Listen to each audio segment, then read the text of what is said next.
What's going on, Dan K Show fans? Dan K, Lucas Jones, Dan K Show coming at you right now. We're going to be reviewing Islanders Hockey Club Showcase, talking about some of the stars that shone brightest during the weekend, and a lot more, all coming at you on this week's Dan K Show. Before that, look down to your left there, subscribe, ring that bell if you already have. You're our favorites.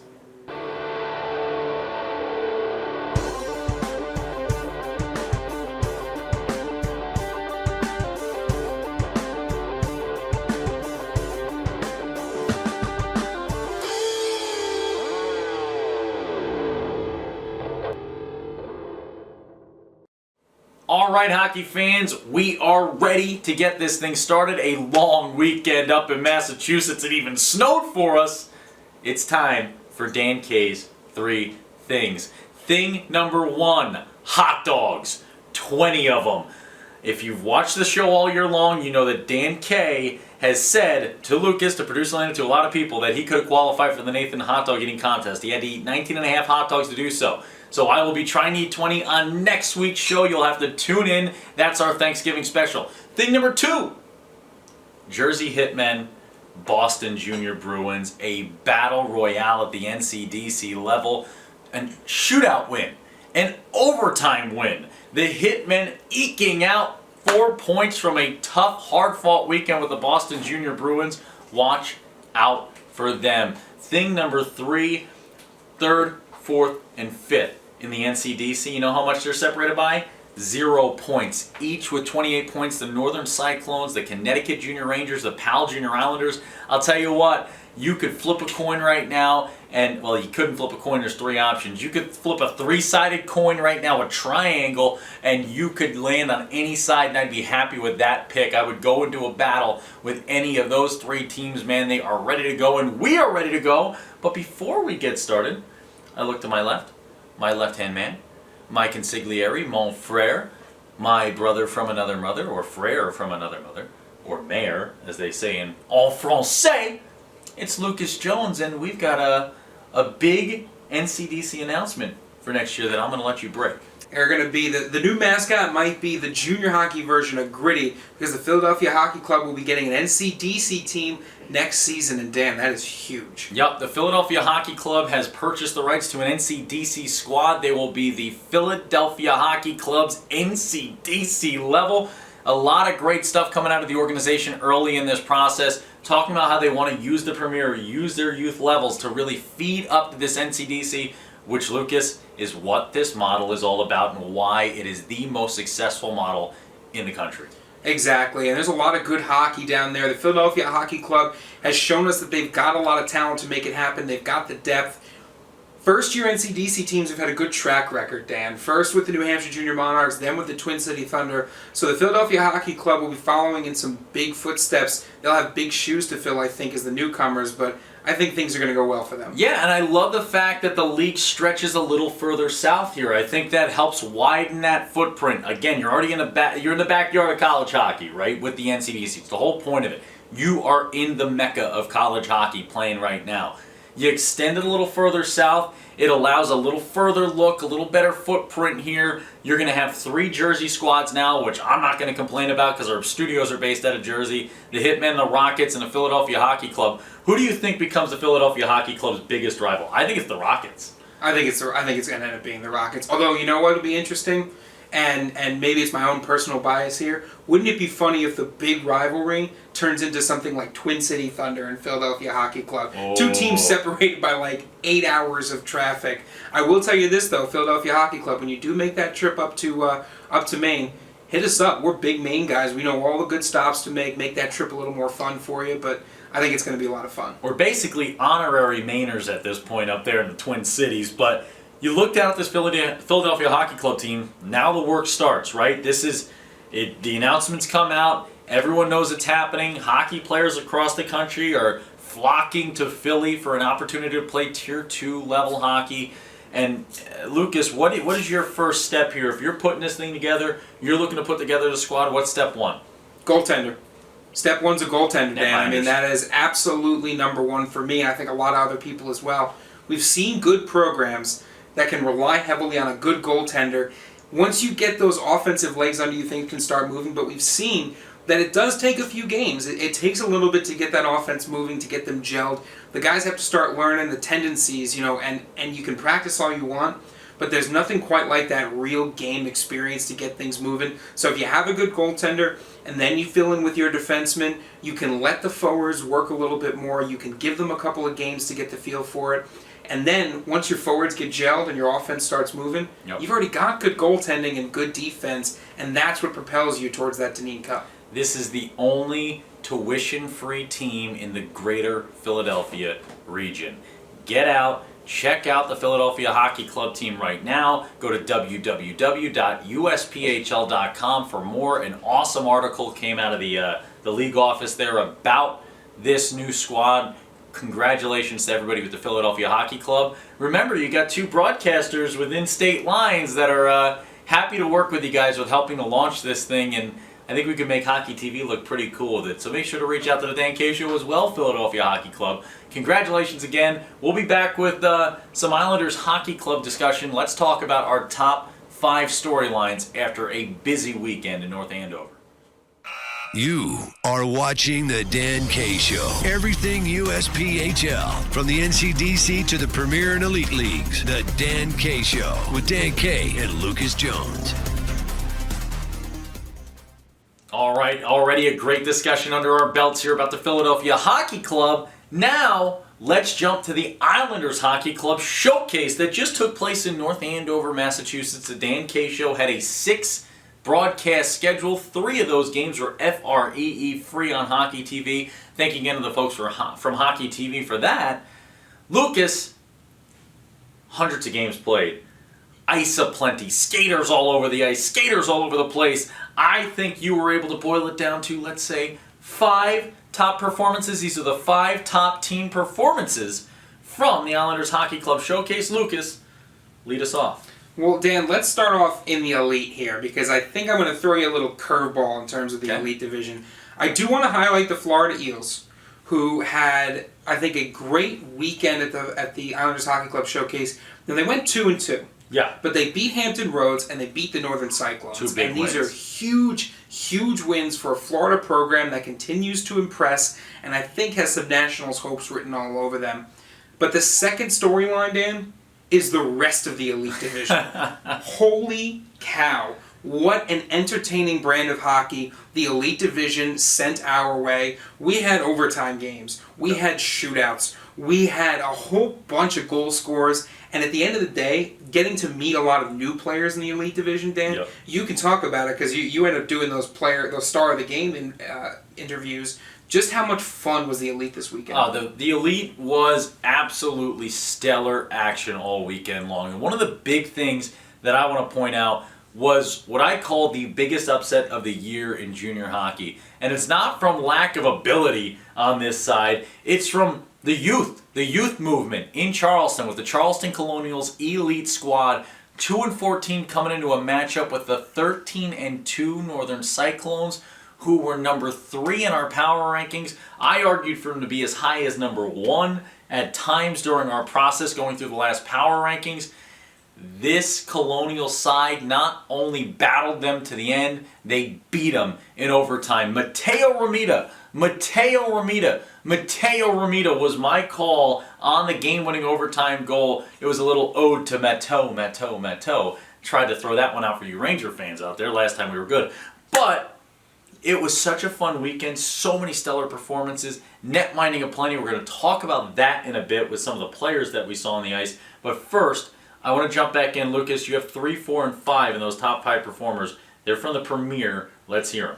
Well, let's talk first about the 2 teams that really impressed me by going undefeated. And that's generally a fast-track way to get onto the Dan K Show, right? Is to not just have an undefeated weekend, but an undefeated showcase weekend. The Islanders Hockey Club, hosts of the showcase, said, hey, everyone, come over, let's have some dinner, Come on out. let's hang out, we'll watch a movie, and then we'll beat you. We'll beat every single team that we face, and then we'll continue to stay unbeaten. Phenomenal job by the Islanders Hockey Club. The Utica Junior Comets. The Utica Junior Comets had an undefeated weekend, and as you know, if you watch the show, Utica and Springfield, two teams battling for the heart and soul of the Dan K Show right now. Myself favoring Utica, Dan favoring those ever tenacious and tough Springfield Team picks. Those two teams, obviously, you're going to have to continue to watch out for. But the New York Aviators, Dan. Yeah. They went 3-1 in the showcase. They beat Charleston Colonials, Richmond Generals, Northern Cyclones. Right? So you're beating a smattering of teams, all playing in different styles. And the one thing I like about the way this Aviator squad is playing is they started off slow. Yep. Right? Normally this team is offensive plenty. They score goals in bunches. And they like to skate downhill. And they struggled. But they're starting to pick it up. And how many times have we seen a team that has some momentum going into Thanksgiving finally pick it up, turn it around, and go on an absolute tear through the rest of the season? Exactly right. And that team sits at 10-6 now, just third place, a couple points out of first in their division. But the team I got to again look at, the Islanders Hockey Club. They are 16-0, folks. 32 points, a plus 51 goal differential. They got a 4-point lead on second place with 9 games in hand. They are absolutely dominant. Boys are buzzing. They're rolling 4 lines deep. Coach Kirk Costas is in love with this group right now. It's a group that listens, they buy in, and they refuse to lose. Humongous props go out to the Islanders Hockey Club. It is unbelievable to win 16 in a row at any point in the season. But to start the year 16-0 is unheard of in the game of hockey. It is incredible, stupendous. You have to pat yourselves on the back, but then you got to look in the mirror and you got to remind yourself that it's time to keep going. This season's not over. Nobody wins a championship in Game 16. Nobody's ever won a championship in November. This is time to keep rolling. You got to put the nose to the grindstone. Then you look at Utica, man, and this is a Utica team that points-wise has the most points of anybody in the Premier. 37 points, most points of anybody in the Premier. 18-3-1, 18-3-0-1. A plus 59 goal differential. They've got 31 more goals than the next goal-scoring team in their division. That's the Springfield Picks. They are 7-0 in their last 7, 8-2 in their last 10. Wow. This Utica team has figured it out. Last year they had the net minding. This year they have the net minding and the whole game going. They've got leadership from top to bottom. Their defensemen get involved. They're hard-hitting. They'll play strong with you. They'll play the finesse game. They're doing it on both ends. They're staying out of the box a little more than they did earlier in the year. This Utica team is clicking at the right time. Be careful. And now, Dan, now that we've kind of highlighted our team performances from Islanders Hockey Club Showcase, let's highlight our top players that impressed us. Why don't you kick this one off? I'd like to kick this one off. I'm going to show you 2 guys here. I want to talk about 2 guys. First is a guy who we were talking via direct message. He reached out to thank us for an interview. I got to talk about Joe Hughes. Joe Hughes, netminder for the New Jersey Rockets Elite. And elite is the biggest understatement I've ever heard of in a describing word for a player. This guy, every superlative should be used for him in net. He is absolutely yoked, man. This guy is in shape. This guy is battling. This guy is absolutely stopping every single puck that moves. He stood in his head. He kept his squad in it against a really tough Hampton Roads Whalers elite side. Took him to overtime. Took him to a shootout. 1 puck got by him. That's how he lost. No goals ever hit the back of the net on the other side because of how incredible Ty Morton was. Shout out to Ty Morton. Morty had a big game too. But Joe Hughes, this is the future, man. Scouts take an eye on this guy. Another guy I want to put an eye on, E.J. Ferris. He was wheeling around the ice for the Hampton Roads Whalers. This is a 4th-line centerman for them, kid out of Texas, and he came up big for his squad all weekend long. He's a guy who, I always like to see how the development happens throughout the year. And this is a guy who was good when I saw him a month ago, and you can see the work that's been put in, the effort that's been put in from E.J. Ferris at this Islanders Hockey Club Showcase. I'm excited to see where he's at when we get out to Florida for the Tampa, Florida Showcase there. That's going to be interesting because this is a guy who's on the up right now. You know, it's like a stock. trending up. I ain't selling yet, man. Let's see what EJ Ferris has to bring at you. This guy skates hard. He's a big-time player. He was involved in a lot of offensive chances in a game that was only defense. Gets on the back check, and he is a 110% type of guy. I think the only thing Ferris doesn't do out there is take a day off, Dan. Dan, there's one guy I want to talk about, and that is James Palmer. And what an incredible goaltender from the Charleston Colonials. Again, we go back to this elite division here, and there's just so much you can say about it. And I think the one thing I do want to say about James here, on the year, 3-5, right? On the year, the record isn't there, but this is a guy who is improving in bunches. Let's run through his last 3 games, all right? So he's got 3 games that he's played or started in net in the month of November.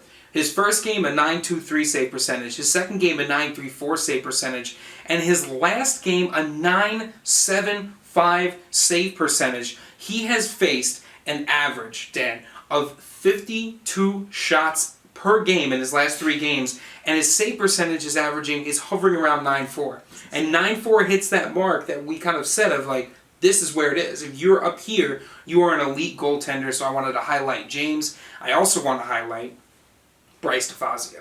Not that he may not need much highlighting, but I want to draw attention to the stuff that happens if you go back and you watch this kid's games, right? Because it's not about the numbers, as it often is for so many defensemen, right? It reminds me of Mark Darmanulian from a few years ago, a kid, a defenseman who did not show up on the score sheet because he was involved in so many other ways. And I think Bryce DeFazio, we saw him do it all. We saw him play defense. We saw him hit hard. Then we saw him with the silky mitts, his ability to control the puck as he's driving towards the net. Yep. Then we saw him act as an on-ice general with all 5 guys in the zone. He's a complete player. He does it all. He is a defenseman in name, but he's not just a two-way player. He's an infinity-way player. He's a guy that you can trust to do it all. So those are my 2 players I wanted to highlight. Love it, man. It was such a fun weekend. So many great performances. So much great hockey to watch. The Springfield Picks still sit there at 15-3-1. Watch out for them in the Utica Comets in the Premier side there in that division. Somebody's got to win that one. Not sure who it's going to be. So much more hockey to go. Next week, we'll have a quick little Thanksgiving episode. And before that, we'll have the empty net for this week's episode. Welcome to the empty net.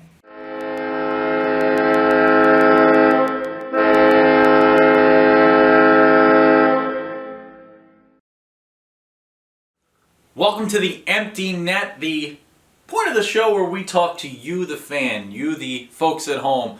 First things first, we're going to start putting out some of our awesome reviews we've received over the last few years and recently over the last few weeks. Just talking about people, their interactions with the show, their love of the show. Lucas, how fun is it to get these messages each week? I mean, we love it. You know, the best thing in the world is to finish a broadcast and we go check social media and you see messages from people who watch the broadcast and then who immediately come out and message you about, you know, the fact that they watched it and they enjoyed it. When we say you can contact the show and be a part of the show, we mean it. When you're listening to a Dan K Show broadcast and you tweet at us, message us on Instagram or on Facebook, we see that in real time. Sometimes it's to diagnose an audio issue, which we can fix right away, but a lot of times, Dan, it's just the people letting us know how much they enjoy the broadcast, and we always love to see that those messages of support. A few bits of congratulations in order. First, you know, hockey's not just about getting the players to the next level in the USPHL. Sometimes the broadcasters get to the next level as well. And Dan K favorite Nick Rush is going to be performing the broadcasting duties at an ECHL game for the first time, going up to the bigs. Congrats to Nick Rush. That's awesome. I mean, that is so cool. Congratulations. That's the dream, right? You move up, you do one of those things. He said he's been wanting to do it ever since he was a kid going to those games, so that is awesome news. Couldn't happen to a nicer guy or a better broadcaster. I was actually watching all of the response from all of our broadcast friends throughout the league and all the support from everyone. The support group gave me an idea that I want to put together. I'm going to start working on a broadcasting group. USPHL Broadcasters Group, where we can kind of maybe all meet up once a year, have some dinner, have some food, and talk broadcasting, talk shop. We got to work together, folks. It's a ladder. Let's lead it up to the top. Next congratulations in order. A guy who, last time we talked to him was last year in Tampa, Florida, and he was looking for a commitment. looking to get himself to the next level. Well, guess what? He found the next level with the Wilkes Colonials, and he just, maybe won a little bit of a player of the week there. Yeah, I mean, and it's not surprising, right? We saw the name Michael Patterson-Jones, and we're like, this is the guy, right? This was our guy, one of our guys last year that we said, what a good goaltender, what a solid presence in net, right? A calming, confident presence in net, so congratulations to him. Former Charlotte Rush guy, great kid, Michael Patterson-Jones. Congratulations on that one. Lucas, other than that, it looked like Hockey TV, they were making some awesome graphics with the Dan K Show on it this weekend again because we love them so much. Oh, we love it, right? We got sent not just the graphics that were pre-made, but they were even nice enough to send us the template if we want to use it for a couple of different things. And we cannot thank Hockey TV enough for all that they do. They reach out and they say, hey, what do you guys need for this showcase or for this event? And we say, yep, you guys, you do what you do and we'll work around you, right? We've kind of developed our setup to work with Hockey TV, and we always appreciate them. Chef Troy Camacho reached out to us and asked how the food was at the Islanders Hockey Club Showcase. Very good, I said, but they do not do a steak night. I don't think anybody in hockey other than Chef Troy is doing a steak night, although they did have a pretty delicious pork loin on Sunday afternoon that the Scouts and I loved. The one thing we always appreciate at these showcases, and it's usually because our weekend diet is mostly chicken wings, we always appreciate the healthy foods, right? So IHC and Merrimack College staff, they had salads, they had, a bunch of vegetables, they had roast pork, they had chicken parm, which was delicious. Yep. Everything about the IHC showcase this year was amazing, from the rink staff to the food to the coaches, all the scouts that were attendants, and certainly, last but not least, the play itself. Yep. We were treated to some phenomenal hockey that weekend. I thought you were going to say last but not least the Dan K Show, because when we show up, it takes the event to the next level. You want to bring us to an event, reach out to us, www.dankshow.com. You want to talk to us, reach out to us on social media at @the_Dan K Show, Twitter, Facebook, Instagram. I say that because the final thing we need to talk about before this thing is all over, other than Todd Virostek telling President Camille, when are we going to get the Dan K Show on an Albertus Magnus broadcast? Other than that, we will talk about the Holiday Follow Challenge. It's being released on Monday. That's when it starts. Monday, let me look at the date here on my computer, Lucas. Monday the 25th. Monday, November 25th, Holiday Follow Challenge begins. Last year it was won by the Richmond Generals with a whopping 720 votes, was it, I believe, that they had individually? The Richmond Generals won it last year. We went out, had an incredible time, got to meet some awesome people in Richmond, got to do 2 amazing games between the Richmond Generals and the Hampton Roads Whalers. This time, will the Generals repeat, or will somebody dethrone the Gens? You gotta vote. The way you vote for the Holiday Follow Challenge, starting Monday, running through December 31st. 31 days has December, April, June, and November, all those things. You gotta vote by following us. If you follow us on Facebook, you get 1 vote. The way you vote, you reach out to Dan K Show and you say the team you want us to go with #Holiday Follow Challenge. Instagram, you do the same thing. You follow us there, then you vote. At the Dan K Show, #Holiday Follow Challenge with the team you want us to go see. Twitter, that's your 3rd vote. You can do it again. I will potentially have some vote bumpers as the year goes on that will be able to add some extra votes as we get closer to the end. The Holiday Follow Challenge, your winners will get Dan K and Lucas Jones out to their barn along with producer Lena and that camera. Pictures on the Insta, pictures that you guys can get from our goal scorers and goaltender. Ton of social media coverage, ton of interview content, and most importantly, the game broadcast. A little shot score from Dan K on your Hockey TV broadcast. Take your event to the next level. Everyone can join. Anyone and everyone can join. #Holiday Follow Challenge with the team you want us to see at the Dan K Show, Facebook, Twitter, Instagram. Lucas, parting words. Doesn't need anything. I think I said it all. I did it all. When Dan K's on the mic, it's always hockey night. Thank you so much for watching this week. There is so much more to come, so much more hockey. Next week, we'll see if I can eat 20 hot dogs on the Dan K Show's Thanksgiving special. I don't think you will. I will allow people at home that stayed this long in the episode. If you want to guess, reach out to me on Twitter at @Dan K Show with how many hot dogs you think I'll eat. If someone gets it right on the nose, I'll send them some cool Dan K Show swag. I think I put it at 16. Because I think you're going to eat the 4, really, or you're going to eat 12 really fast. Okay. And then you're gonna out of pride and stubbornness, you're gonna eat another 4. And it's going to hurt. And it's gonna hurt, and you're gonna be done. Thing is, I can eat them any way I want, so I'm thinking all dogs first. 20 dogs, then the 20 buns. Because if I eat 20 dogs and I even finish 10 buns, that counts as 15 hot dogs and buns. That is the rules of Nathan's hot dog eating contest. How crazy would it be if I actually beat you in this? I'm excited. We're going to challenge each other. We're going to see how many hot dogs will Dan K eat next show. Let me know.